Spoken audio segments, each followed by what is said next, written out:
your mustache?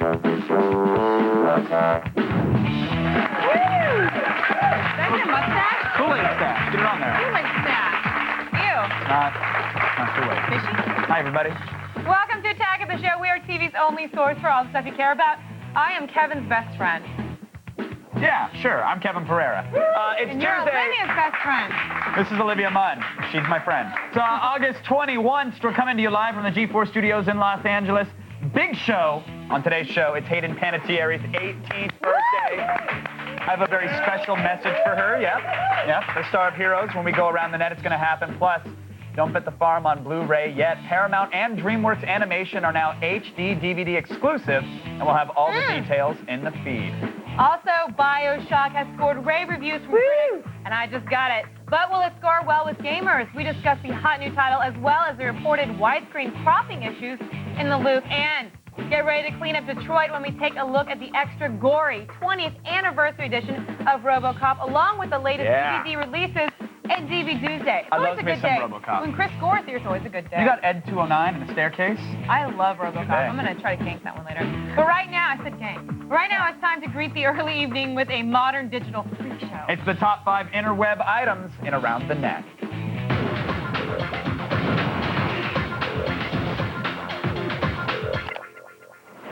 All right, coming in at number 5 is a fascinating and simultaneously disgusting video of nature at its most revolting. That's right. Now, this is from a Japanese TV show called Spring of Trivia, and it shows what happens when a frog eats something that tastes bad. They vomit up their entire stomach. Yeah. This frog actually uses his legs to wipe out the contents. Oh. It just tickles that gag reflex. It looks like a red rocket coming out of the thing. Look at him use his legs to take it out. It's just not attractive at all. And young Hollywood, take note, he's because like, get it out! this is a very effective method for not only staying thin, but gaining the acceptance and the admiration of others. Is he in a microwave? So, it looks like a weird no, container. it wasn't in a microwave. It's just a That was great. entertainment center. Yeah. And at number 4 today is a new game from the people for the ethical treatment of animals. PETA loves animal rights, and it seems they also love blatant copyright infringement, as you'll see in this Mario Brothers ripoff. Yeah, Super Chick Sisters. It's so stupid. It's a side-scrolling platformer where you play as either Nugget or Chickette, which are essentially chickens, as you can see with the Mario Brothers hats But not on. just the Mario Brothers hat, but like everything. Like, look. Well, Mario, Luigi, and even Toad, like that's.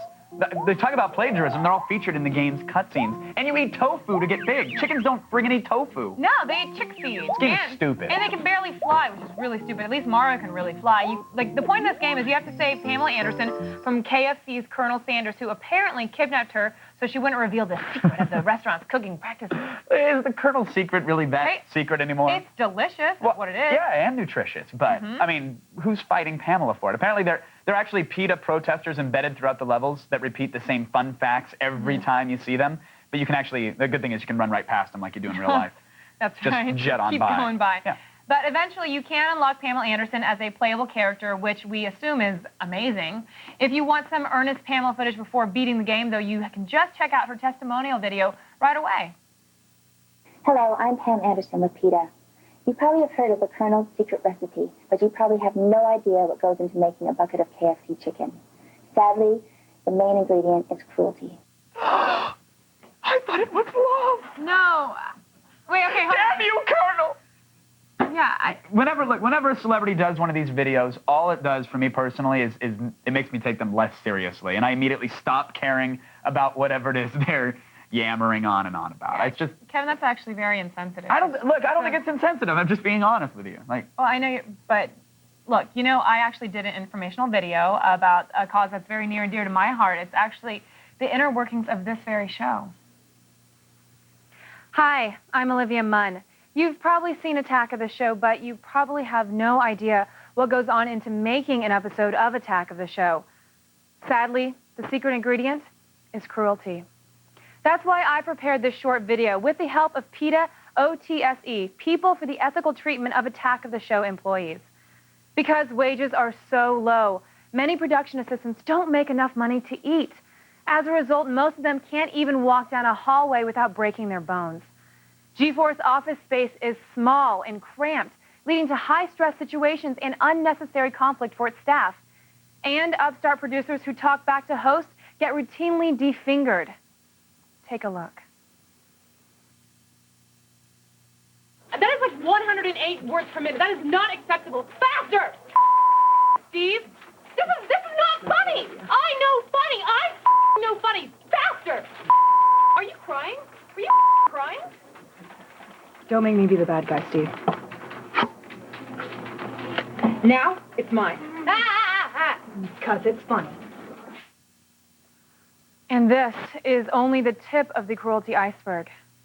Please send help. It's powerful. I did not know that went into making the show.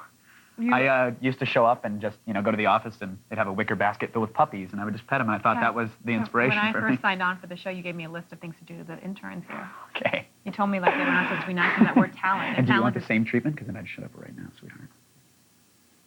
Now, the title of today's number 3 item should be All You Guys Need to Get Excited. Isn't that right, Mun? Smile and continue. Continue. It's called Pole Dance Cat Fight. Come here. Okay.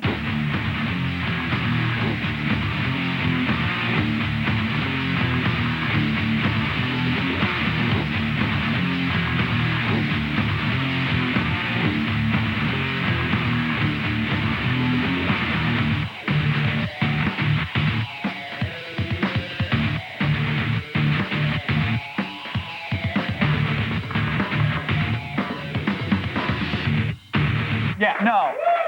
Believe me. Guys clap because they stop thinking with the brain when they see. Look, I want to believe that was real. I want to believe that I live in a world where 2 hot chicks, a blonde and a brunette, are pole dancing, giving each other instructions, letting some dude film it, and they decide to get in a cat fight. I want to believe that world is real. Why don't you just believe it and enjoy it? Why do you have to get all, intellectual about it? Just because then I try. Then I think I can achieve something like that. I install the pole. You can tell what they're doing. They're saying, you know what, let's make it like slow. That maybe people will believe it. Like no, it was still hot though. Don't get me wrong. And you don't stop rolling the camera. You got 2 girls doing that. Even you keep going.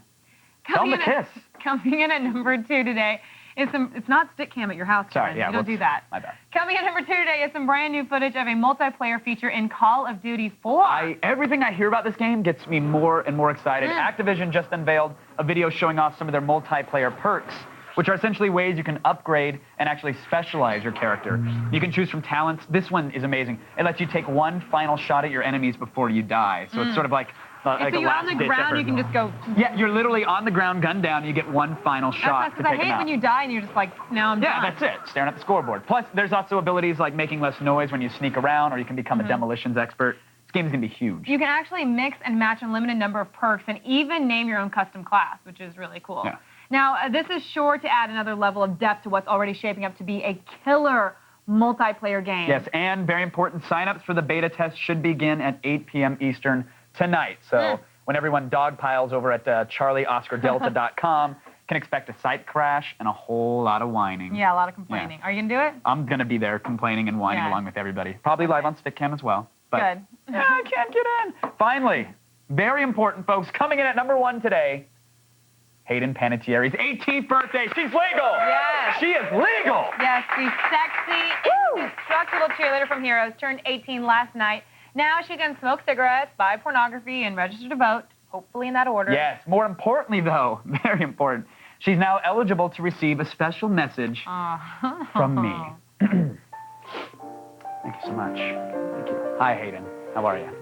It's me. It's television's Kevin Pereira. Thank you, sweetheart. So listen, you're 18 now, which is great. It's really good. It's a special day for you. Happy birthday, sweetheart. But let's cut right to the point. I'd like to engage in sexual intercourse with you, preferably within the next 72 hours and unprotected, if you like to swing that way. So tonight, let's say 10 o'clock, why don't you meet me inside the restroom at the IHOP on Wilshire? We'll get at least 5 minutes of complete, sexy, sanitary privacy. I guarantee it's going to be worth it. And if not, sweetheart, I'm treating for waffles, because I'm Kevin Pereira, and I'm a gentleman. I love you, Hayden.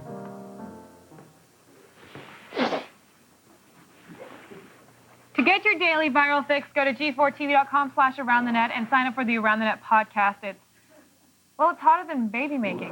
Get some of that IHOP syrup involved, though. It's pretty hot. Right now, it's time for the only news you need to know. Here's Layla Kaylee. Barely 18. Barely is legal. With the feed headline. Thanks, guys. Here's what's coming up in the feed. First, the HD DVD Blu-ray format war is far from over, and we'll have all the latest details. Plus, MTV and Real Networks has just unveiled their possible iTunes killer. And thanks to a new upgrade, YouTube videos might be worth saving after all. It's all coming your way in just a few minutes, but first, back to you guys.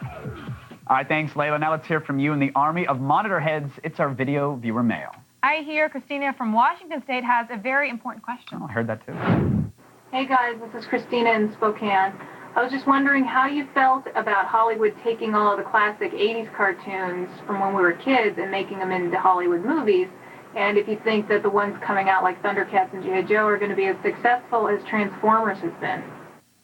I love it. I love the trend myself. I think it's great. Well, I think as long as you get good directors and good people who who know how to make movies, then it's going to be. It really, and that's the thing. That's the most important point. It doesn't matter what the property is. I mean, you could have like the Glitter Girls, or you can have like a Gem. Yeah, you could have the Gem Girls, or you could have a My Little Pony live action, as long as it's As long as Shia LaBeouf is starring in it. Yes. And yes. then you Shia go. LaBeouf as a CG pony. I want it. No, but like He-Man, Thundercats, Voltron. Voltron. I'm excited about that. I heard it's already in production. Yeah. I think there's nothing wrong with that. I don't think. G.I. Joe is coming out, which I think is going to be. It could be very gritty. It could be very Matt Damon Saving Private Ryan. Yeah. Who knows which direction they're going to go with it? All I know is hey, we grew up with these properties. We love them, so why not? And in Just the past, get good talent people have involved. failed at making them into movies, or they make them into cartoon movies, or you get those Power Rangers guys to do them again. Well, yeah, you can't make a kids movie for the kids from the 80s. You have to make an adult film, because that's what they are now. So. Yes, because you do the math and they're adults. I'm psyched. Theoretically, they've aged.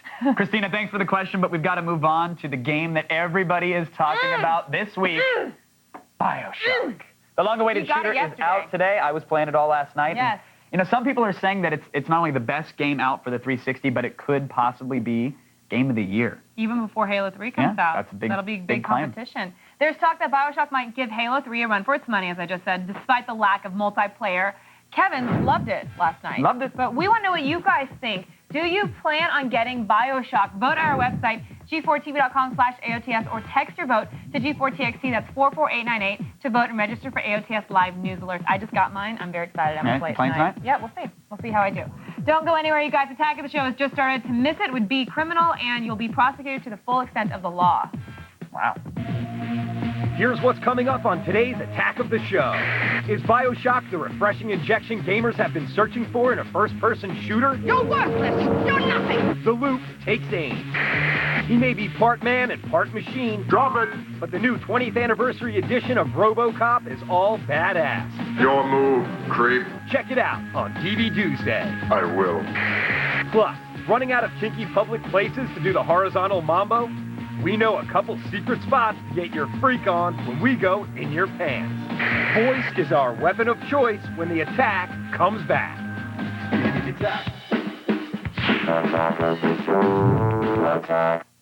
We'd love to.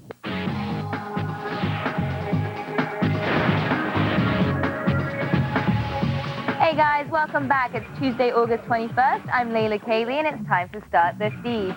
The high-def format wars are far from over, thanks to a surprising announcement from the HD DVD camp. Paramount Pictures and DreamWorks Animation have dropped the Blu-ray format and are now exclusively HD DVD.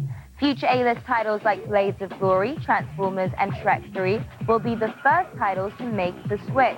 The blog Deadline Hollywood Daily claims that all of the press releases claiming HD DVD is better is merely a smokescreen, and that the studios were paid $150 million to pick sides. However, due to a deal signed with the studios, films directed by Steven Spielberg will still appear on both formats. While Blu-ray held the lead for a while, it looks like the battle continues. On the heels of Universal Music's move to compete with the iTunes Store, more competition has emerged. MTV, Real Networks, and Verizon have joined together Rhapsody and urged to form the new online music service, Rhapsody America. They'll offer DRM-free music, ringtones, album covers, ringback tones, and music videos. It's been confirmed that Verizon Wireless VCast will be the mobile platform, and there is talk of being able to access your music library from anywhere. Thankfully, Rhapsody America has decided not to use DRM in any of its music. Watching video over the web has just taken a giant leap. Today, Adobe debuted a new powerful component to Flash Video 9. The upgrade is called Movie Star, and it supports the playback of video using the H.264 codec, which is the same technology behind Blu-ray and HD DVD. Since YouTube uses Flash, this may start a trend of actually saving YouTube videos.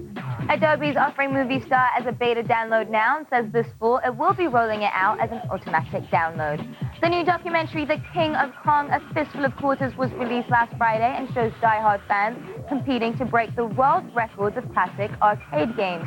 The documentary has been so critically acclaimed it's now being remade into a narrative film by New Line, with director Seth Gordon still attached.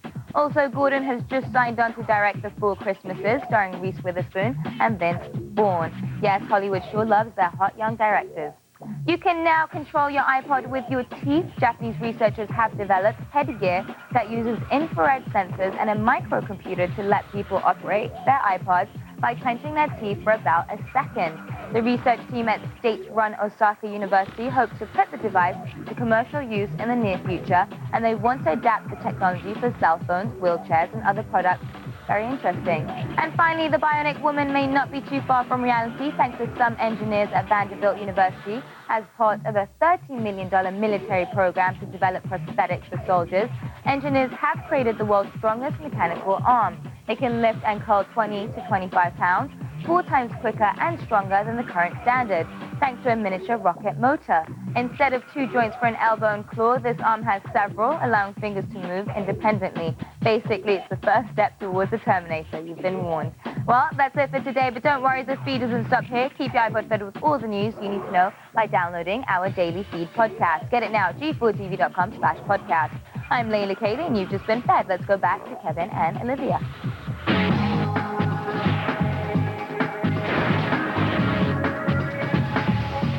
Thanks, Layla. Now, BioShock is officially in stores today. I know we're talking about it all show long. But now some hardcore fans claim that they're canceling their pre-orders. And you don't believe it. I don't buy that at all. But they're saying they are, and I can understand. They're upset. And this is the reason why gamers were apparently enraged to discover that the PC and 360 versions do not support widescreen natively, as originally promised.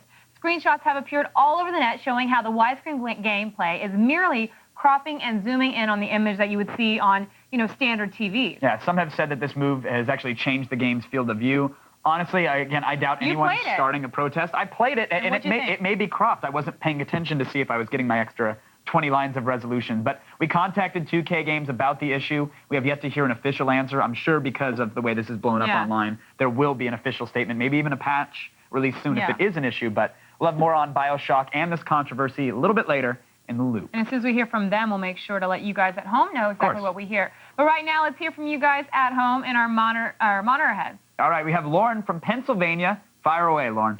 Hello, Attack of the Show. This is Lauren from Pennsylvania. So I just read about this terabyte hard drive, and I'm looking to upgrade my hard drive, but does anyone really need a terabyte of space? Is it really that important to have that much porn?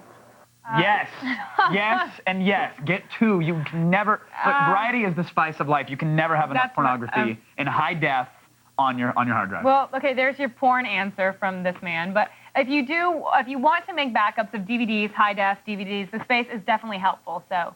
Yeah. Yeah. Look, in this, you get a hard drive that's going to last a lifetime because in this day and age, you're going to have a lot of media from photos to movies to you name it. As the formats get more and more high def, it's just going to take up more space. So, unless it's going to break your bank and mean that you have to skimp on other parts, I'd say go for the terabyte. It's very helpful just to have everything in one and not have to move things around at all. So go for it. Lauren, thanks for the question. And we got a gift for you, the IH80 Out Loud speaker system. Yes, this is a portable speaker that works with any iPod, and now you can enjoy your music anywhere you go. Even the iPhone. Yeah, absolutely. If you want an IH80, send in a video viewer mail today. We will be giving them to everyone who gets a question on the show this week. Yes, we do spoil our viewers. We're like the Rosie O'Donnell of the Attack of the Show. Love you. And we're giving out cars. No, we're not. No, we're not. Matchbox. All right, now since most of our behind-the-scenes crew are actually exploited third-world children, we got to give them a quick break. It's the least we could do, but it's only for a minute, so stick around. Will BioShock rate as high with gamers as it has with the critics? It's a lethal dose of criticism in The Loop. Plus, Anna and Olivia dish the dish. Welcome back. back to Attack of the Show. Earlier we asked you, do you plan on getting Bioshock? You should. According to our plasmid injecting scientists at the G4 laboratories, 61% of you are going to get the game. What's wrong with the rest of you? Let's go to Kevin, who loves first-person shooters more than his own parents. Yeah. 39% of our audience owns a PlayStation 3. Uh-huh. Now, there's been a lot of buzz building up to Bioshock's release, but now the roar is absolutely deafening. I mean, with the shooter scoring near-perfect reviews from almost every publication, is this, in fact, the game of the year? The most highly rated Xbox 360 game to date is finally in stores today. Bioshock by 2K Games made huge waves on the internet last week after being sold early by Toys R Us in a supposed street date mix-up. The first-person shooter accumulated stellar online reviews across the board, with most giving the game some of the year's highest ratings. The revolutionary game, set in a hidden underwater city, boasts numerous inventive gameplay tactics and a compelling original storyline that sets it apart from this year's many sequels. However, some say that the game's lack of online support hurts its chances to become the next Gears of War, and that Halo 3 will likely leave the game in its multiplayer dust. Will Bioshock become the best game of the year, or has the internet blown this one out of proportion? Don't forget the disinfectant. It's the loot.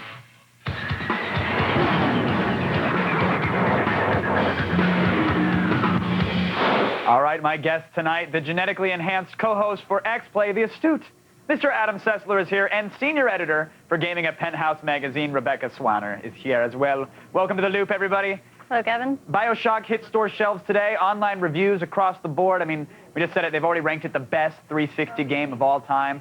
Rebecca, did they get it right? I think they did. It's one of the best games I've played all year. I think there does have some issues, but I think overall it's got everything you want in terms of graphics, storyline, and gameplay. What are the issues here, Rebecca? Because everybody's, you know, I keep seeing these reviews. They're shaving off, you know, 0.3 of a perfect score. What problems have you encountered with it? I haven't encountered any real problems in the game itself. What I have encountered is the fact that it doesn't have any multiplayer, which leaves me, I mean, it's saying that it has a lot of replayability, but I'm not one of those people who plays the game, then goes back and starts all over from the beginning, you know, to find everything else I didn't find the first time around. Sure. Adam, what do you think sets this game apart from other first-person shooters out there, aside from the fact that it's lacking multiplayer? Yes, there's a lot more going for the game than lacking multiplayer. What you have is a game that takes very familiar things, the first-person shooter, using things that aren't weapons and having the powers, and puts it all together with this absolutely amazing story and environment, so that the whole experience of the game does not feel like anything I've ever played before. And it's something that you really want to luxuriate in. I mean, there are many times I've died just because I'm sort of in awe of where I am. I mean, there's like a forest under the ocean inside of this game. It's really just... It feels so mature, and it feels very next-gen for the first time. Sure. I think what's cool is that there's so many areas that you want to explore. I get really lost, you know, I stop playing, you know, the actual storyline and just want to keep going exploring little areas and finding out new items, and later you can start crafting your own weapons, which gets really cool. Now, well, I mean, if the game is so good, and apparently it is, I've been playing it, I love it as well. I mean, we've got 3 fanboys in the loop today, apparently, but where was the hype for it? You know, I mean, it seems now it has this huge online presence, Adam, but I mean, how much of that was traditional marketing and how much was word of mouth? And where was it 3 months ago? Well, Ken Levine had been talking about how at one point this was the little game that couldn't. Many a publisher turned it down. I think many of them are kicking themselves in the ass for doing that. This game, I think, was such a hard sell in the beginning. And I think even when 2K had it, you know, they were a little bit unsure of how do you talk about an Ayn Rand-based game in an underwater city that has big daddies and little sisters. It may be a tough sell, but thankfully the internet knows how to put hype behind just about anything. Right, and I think hardcore gamers really got behind it, and were hyping it that way via word of mouth. But I think, you know, maybe 2K was scared to put their dollars behind something that wasn't maybe a sure thing. Sure. Now, Rebecca, do you think, I mean, great reviews are one thing, internet hype is another. Is that going to translate into sales for this game? I think it definitely will. I don't think it'll beat Halo 3, but I think once more people play the game and more people get on those forums and start talking about how amazing this game is, I think the sales will really go up. I mean, 2K's stock today just went up. Sure. Well, I mean, of course, we're seeing, you know, amazing reports of people having a great time on forums across the internet, but on the widescreen gaming forum, people are reporting that both the PC and the Xbox versions of the game actually stretch the standard size image. Essentially, they're chopping off large portions of the gameplay so that it'll it'll stretch on a high-def monitor. Adam, do you think some gamers, I mean, they're screaming mad about this issue. They claim they're canceling the pre-orders. Is it really that big of an issue? All right, I don't want to sound like Casper Weinberger talking about Abu Ghraib, but it's not that big a deal, okay? Really, you're not losing that much on the top or bottom. I've been playing the game, and everyone's kind of craned my neck to see what was above or below me. I think it's a little bit fortunate that somehow it got out, and it sounds so much worse than what it is, because I've had a blast playing this game with that actually being there. I think it's a bummer, though, that you don't get to see, for example, your character's tattoo. You miss little details of the game. But I know that I was reading the forums, just earlier today, and 2K has been talking about trying to fix the problem. Rebecca, do you think we'll see a fix on the 360 side of things early? Will we see them on the PC and the 360 at the same time? Who's going to be more upset here is what I'm getting at. Because someone always seems to get left out when it's a multi-platform game and someone takes it very personally. It feels like the PC is the group who's getting a little left behind this time. They got, sort of the shaft with the getting the demo early. Right. And now I think, maybe they'll be nice and get the PC their patch first. But I think I agree. I think the PC is probably going to be the first to... Adam, is the 360 the console to play this game on? Well, it's the only console to play it on. Now, we did get best graphics at E3 to BioShock on the PC, because assuming you have the rig that can really do it, the game looks even sharper and prettier. But given the fact that you would have to drop a few $1,000s into a machine to do that, you have a beautiful game on the 360. All right, final word. Is the game of the year on store shelves today, keeping in mind what we have coming out in the next few months? It's okay to postulate. Rebecca, what do you think? I think it might be, but I think it's going to have... I think in terms of sales, as I said, I don't think it's going to beat Halo. But in terms of, a great, innovative game, I think its main contender is going to be Mass Effect. Adam, your thoughts? You know what? I would need to see Mass Effect, Call of Duty 4, and even Halo 3 before I can make that call safely. But no one should be upset or ashamed to not go out and get it. They should absolutely pick this game. Go get it now. All right, perfect. That's rave reviews across the board. I want to thank my guests, Adam and Rebecca, for keeping us in the loop. But right now, we're going to go over to Olivia, who's got even more gaming goodness. Thanks, Kev. We are finally inching out of the summer wasteland, and some decent video games are landing in stores. Here's the week's best releases. It's time to attack this.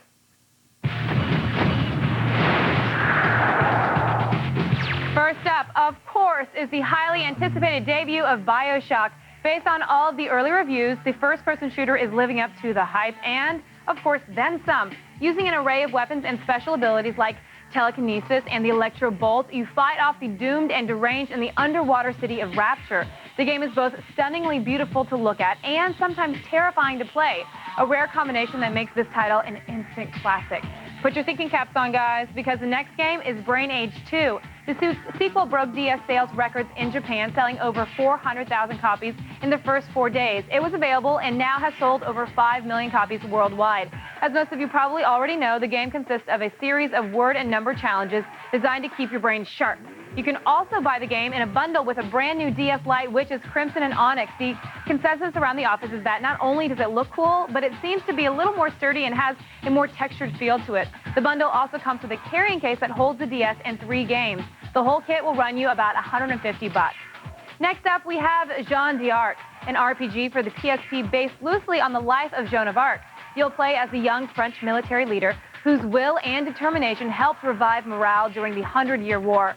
Well, until her own people burned her at the stake. The game plays like Final Fantasy Tactics, and the cutscenes are full-on, high-quality anime. The game received a 9 out of 10 rating from IGN, and other reviews are saying it's a must-have RPG. That means, in the words of Chris Gore, it's a buy. Finally, we have the Xbox Live release Street Trace NYC, which is a hoverboard racing shoot-'em-up hybrid game. I know it sounds ridiculous, but this game is actually pretty fun. Jump and grind your board all over levels while blasting away at enemies with rockets, mines, lasers, and shotguns. Sometimes the focus is on racing, and other times it's about wasting your opponents. There are multiplayer modes featuring Capture the Flag and their version of Halo Classics Oddball and Slayer. You can play with 8 players over Xbox Live, and there's a lot of content here for only 800 Microsoft points.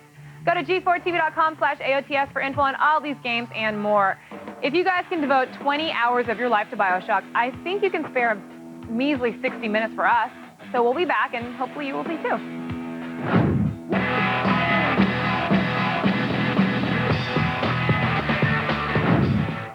Hey, welcome back to TV's only source for all the stuff you care about. That's right. You, Olivia. I care about you. I love you. I care about you. I love you so much. Thank you. We're live here, and it is, of course, Tuesday, and that means it's a new batch of DVDs. It's DVD Day. They've hit stores. Let's go to Kevin, who's... It's weird. DVD Tuesday. Just shut up. Exactly. Thanks. Come on, come hang out for this intro. You said it so well, you should say it. Hey, from the fear of terrorism to the insane action, we've got... No. We've got all the bases covered. It's time to dive into some... DVD Tuesday. Thank you.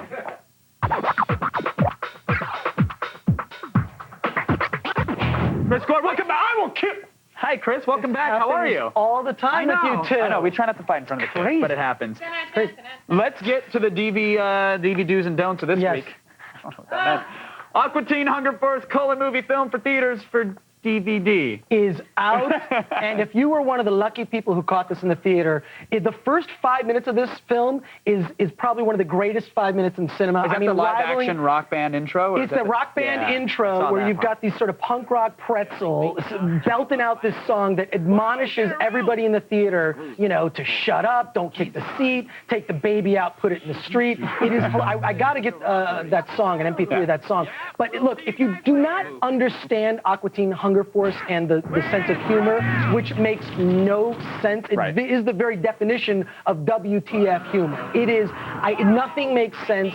Conflicts are introduced that are tossed away. And that's exactly how this movie goes as well? They didn't change any of that to make it more palatable? Yes. I mean, sort of built around this machine, the Insano-Flex, you know, so the creation of this machine. But really, look, if you're a fan of the show, you're going to love it. If you're not a fan of the show, do not waste your time. Right. Now, if you are a fan, though, and let's say you did see it in the theaters, what about the special features? Like, there's got to be a reason to pick up this DVD. Yes, there is. There's a ton. Not to mention, first of all, commentary, you know, with the voice actors and the directors, and also an entire second. They did this thing where, you know, they showed deleted scenes. They did the deleted movie. It's basically a collection of scenes that didn't make it in, along with, they've got this, they do a partial, they show you partly a table read of the film, and kind of not one of those, you know, behind the scenes you're so used to, where they're standing and the little hip music in the background saying how great it was to work with this person and that person. Lame. They had like a fly-on-the-wall videographer just record them making the film. That's great. And talking about, you know, I mean, you really get a sense of where the sense of humor comes from when you meet all the players involved and get to see them do the voices.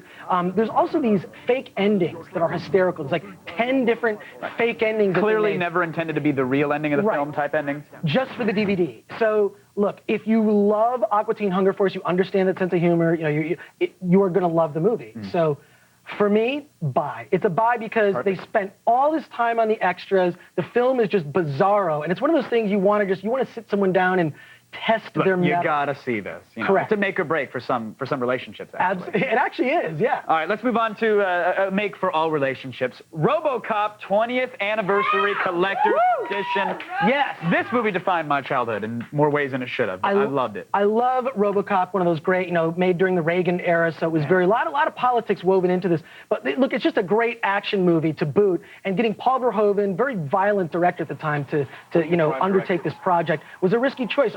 Peter Weller, what's interesting about when you listen to the commentary on this, in a lot of the scenes where you see RoboCop getting out of cars or walking through the club, he has no pants on because it was so hard for him to walk around and get the suit on. In fact, they had to shut down production for 2 days during filming because the suit he could barely move in it. Really? And this is what upsets me about these kind of things. RoboCop is a milestone. It holds up to today.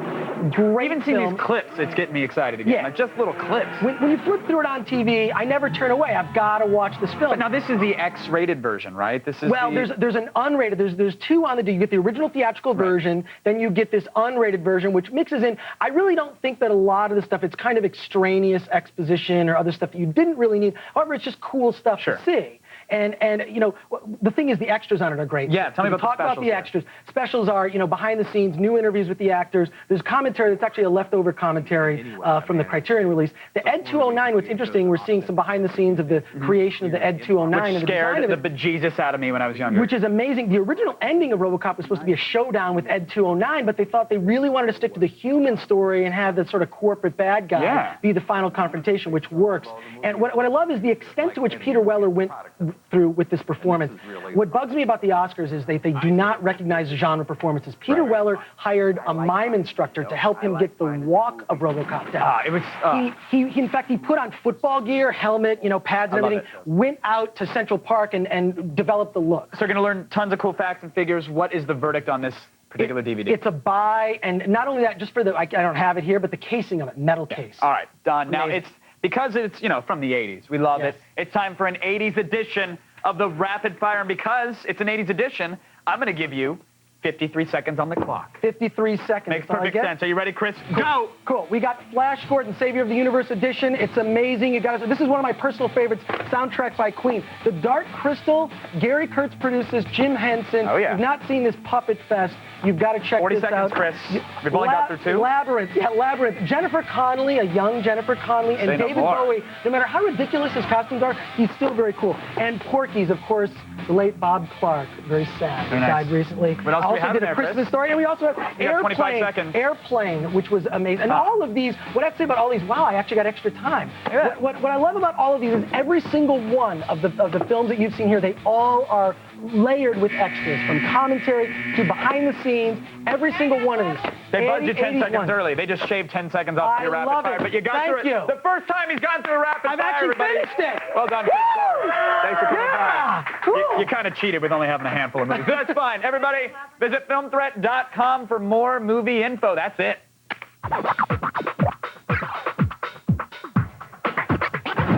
Smell it? I don't even know what that is. Smell? I think it's Chris. Oh, coming up on the next attack of the show, we go live around the world to Japan and London to get the international take on Halo 3, the iPhone, and more, and our very first ever global edition of The Loop. Do you speak multiple languages? No, but I know accents. Got them down. You can do every accent. Plus, Adam Sessler talks about the possibility of Warcraft on consoles and what we can expect at the upcoming Leipzig Games Convention. I say it differently every time. I know, Leipzig. Take a game break. It's fine. It's German. We're going to also check out Zinc's new printing camera. It's like a Polaroid thing. Plenty more. Go to g4tv.com/AOTS for everything you just saw. Good night.